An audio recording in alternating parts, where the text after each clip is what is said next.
Hi Beth, we're doing this year we'd like to do our year in reviews slightly different with a video instead of a written piece. So I'd like to get your thoughts on the following questions if that's okay. Yeah, of course. So this year has been a little bit different, but I'd like to get your opinion on the biggest achievements and the biggest project wins for the components team for 2020.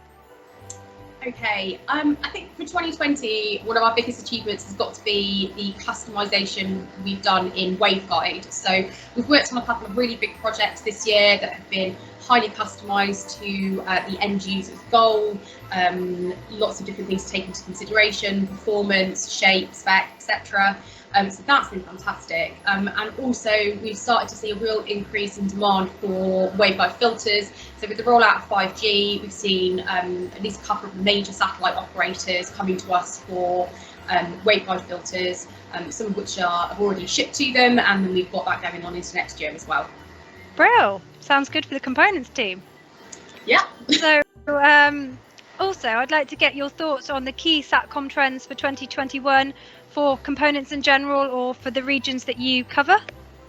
Sure. I mean, I think 5G is going to continue to play a really big factor. So as it continues to be rolled out in more and more places, we're going to see more demand for things like waveguide filters, but also the LEO installations. So with that, we're going to see the increase of more remote sites, more small VSAT terminals. So things like single fibre links to make sure that you can talk to the remote site, and especially our range of smart products that are controlled and monitored over Ethernet.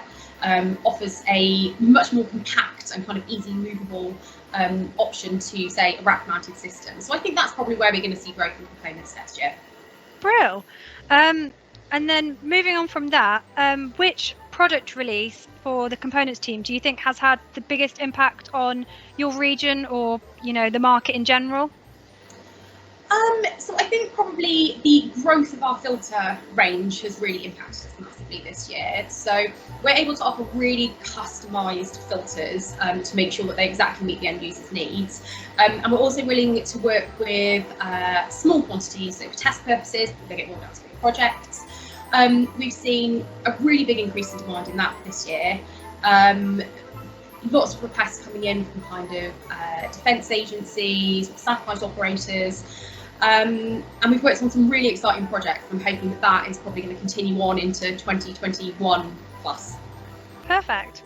And then finally, can't ignore the elephant in the room, which is the pandemic this year. How has that impacted your life and personal life? And how have you learned, adapt, overcome the challenges that has been brought to us this year?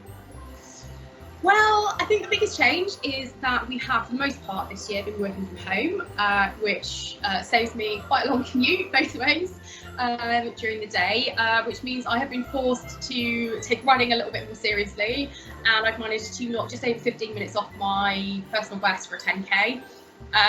Might not sound that impressive to That is impressive.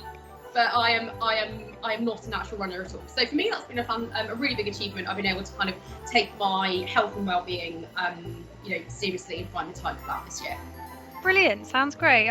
Congrats on your 15 minutes saved on the 10k. Oh, thank you.